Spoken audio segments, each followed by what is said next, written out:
Yo, what's going on? It's your girl Sativa D-Stress, and you know what? Yo, I'm tuned in and I'm rocking with it, and I'm drinking with it, and I'm sipping with it, and I'm blowing with my homeboy Taj, and we on TWTTV.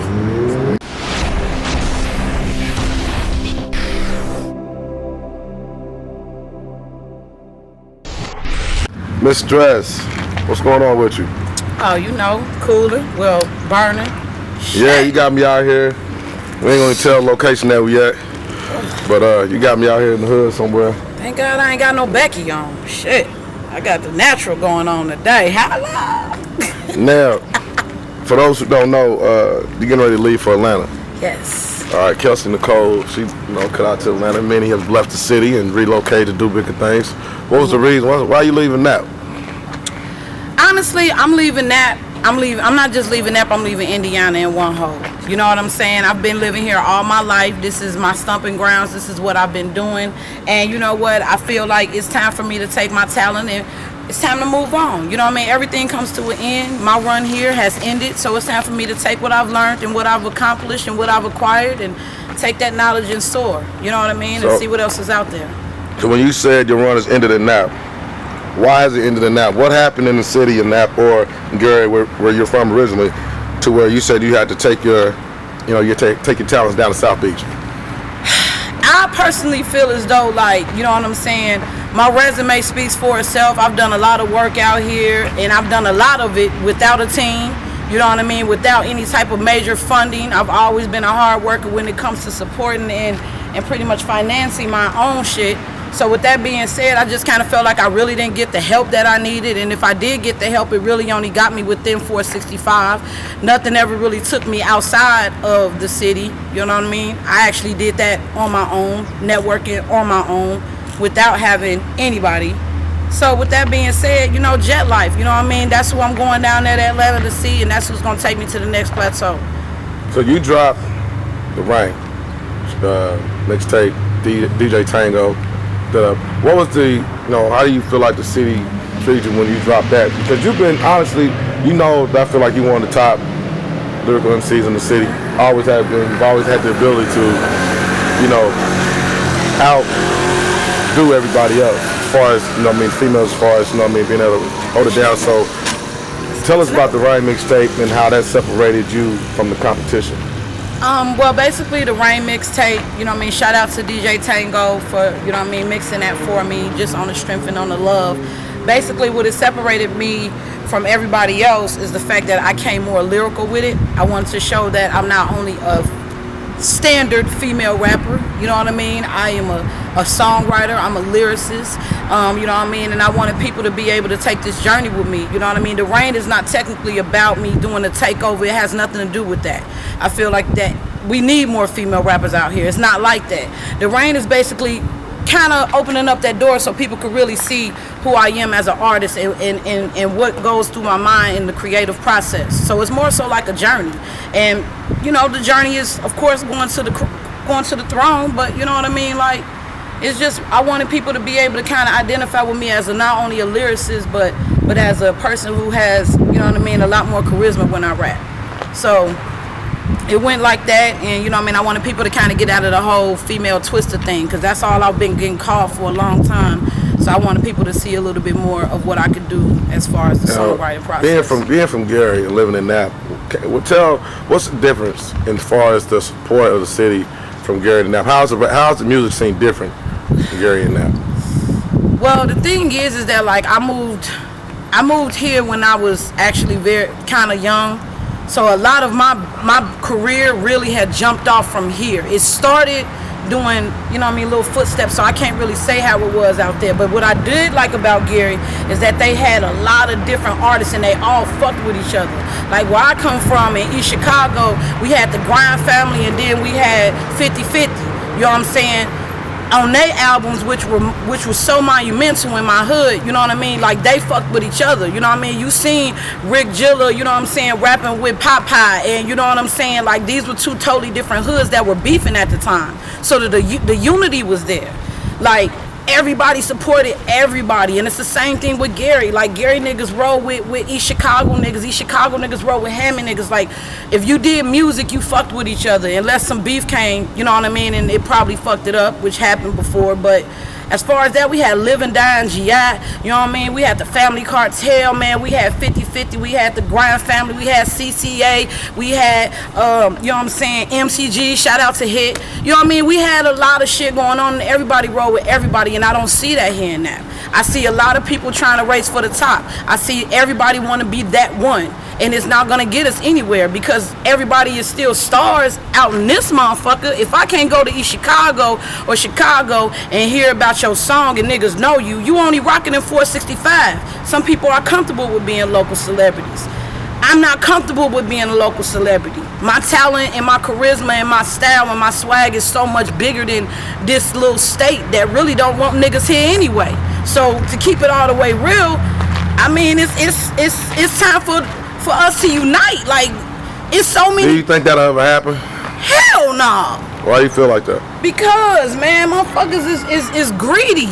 You know what I mean? Like, they're greedy. Like, I'm just saying. Like, you ask, I'ma tell you. Motherfuckers is greedy. You know what I'm saying? Just because niggas got money, you know what I'm saying, and they out here spending and they getting their dough and they making shit happen, they running shit. Basically, that's what it looked like. But at the end of the day, it's some dudes out here that ain't really got it like that, but that's cold.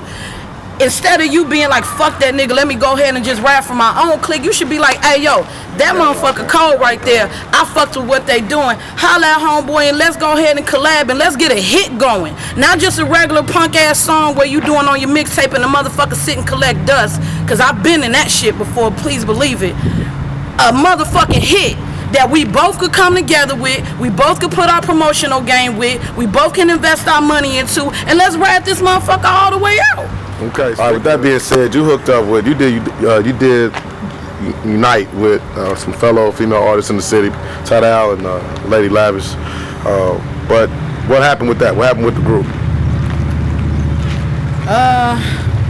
I mean, damn. I mean, basically what happened with the group, shout out to my girl Tidal, that's still my nigga right there. You know what I'm saying? I just kind of felt like some people weren't for the team. You know what I'm saying? Some people were more so, certain people weren't really for the team as far as bringing collective ideas together, bringing, you know what I mean, networking information together, bringing songs together. Like, it's a creative process that I felt like we never really got a chance to take place. You know what I mean? The creative process never got to take place because some motherfuckers was over here doing whatever it was that they was doing, while these motherfuckers over here was actually trying to make some shit happen. Some motherfuckers go missing for 3 weeks. You don't know what's going on. You hear that, you know what I mean, a certain situation took place, but they failed to pick up the phone and call a motherfucker and let them know what's going on. It's just a lot of personal bullshit that takes place when you deal with females in this industry. Especially, it's a waste of time when you dealing with females in this industry who are trying to get the same fucking goal and ain't nobody got no bread like that. I felt like it was just a waste of time. Yeah, it's some friendships that came out of it. Shout out to my nigga Tidal, but motherfuckers know what it is. It could have worked, but then again, I felt like it couldn't have worked because it was just three strong-minded, diva-ass motherfuckers on one accord. Could we ever see the group actually release a song? I'm Jet Life crazy. You ain't fucking with Jet Life, you ain't fucking with me. And that's just what it is. I ain't Jet Life! I'm leaving this motherfucker, you know what I'm saying? So, I mean, I still got people that I would say what's up to and that I'm still acquainted with. But as far as that, like, within this last couple months, a lot of motherfuckers done showed whether they was real or whether they was fake, whether they rode with me or whether they didn't ride with me. So, fuck them. The motherfuckers that don't ride with me, they about to get rolled over. Just buy the album when that motherfucker drop. Buy that motherfucker when you see it and just support it because it is what it is. Ain't no personal vendettas, ain't no love lost. I'm just gonna keep moving and keep making this shit pop for Sativa. Tell us about Freaky Side. Freaky Side? Freaky Side is basically, you know what I mean, this track that my girl Black Widow, shout out to Black Widow, you know what I'm saying, and Pretty Hustlers. She asked me to jump on the track, you know what I mean. She actually did the song originally with Lil Zane, and I guess she wanted to, you know what I mean, put a female perspective, a female turn on it. So it's kind of like our version of of fuck faces. You know what I'm saying? It's like our way. We hear the men dogging the girls out talking about how they fucking them and this shit all the time. So it's time for us to talk about how we get it down and how we do it. So let me ask you, with this new project, what's gonna be different from what we've heard from Miss Stress before? We know you lyrical, we know you had that aggressiveness, but what's gonna be different from the sound perspective when we hear this new album? I believe that you would definitely get to see all dimensions of me as a female artist and as an entertainer, because I also dabbled in the comedy. You know what I'm saying? So I'll be able to add that to it. You know what I mean? I could sing a little bit, so I'll be able to add that to it. I have those songwriting abilities where I could get another motherfucker to sing a song for me. I'll be able to add that to it. I want to dibble in some pop. You know what I mean? I want to do rock. Like, I want to do a lot of different shit. But right now, hip hop. That's what I'm at. That's what I'm doing. You know what I mean? I don't do the bubblegum shit too well. Even when I try, it don't really work. You know what I mean? I'm a lyricist. I'm an 80s baby. That's just what it is. So, farewell to the TWTTV. This how I want you to do the farewell for us.